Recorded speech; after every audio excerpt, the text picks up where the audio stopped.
The president says towns swamped by record flooding will come back even better.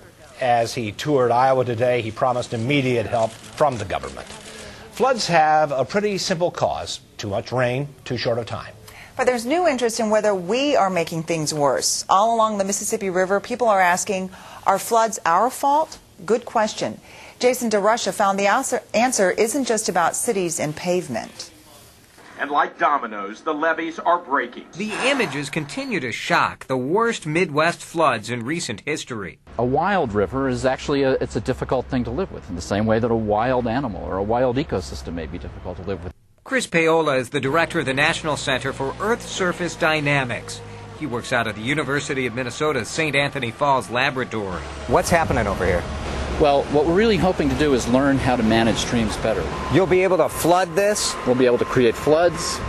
We'll be able to watch how the stream evolves. We'll be able to test out different methods for managing streams. Dr. Paola says flooding is natural, but we're making things worse than they should be, building cities and parking lots, but also filling in wetlands and overplanting crops. In Iowa, for example, 1/3 of the state is covered with corn.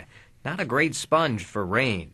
Every one of those small changes in itself may not cause a flood, but the aggregate, the sum of all those changes, can drastically change the time that it takes the water to reach from where it first falls on the land to the channel. Are we flooding more severely today than we were 100 years ago, or is it just that there's a heck of a lot more of us living on the river and we get upset when we get flooded? Well, so I'm an academic and I'm going to give you an academic answer. Yes. Well, you're right Yes on both and yes. counts. The peak floods are increasing in size and increasing in frequency.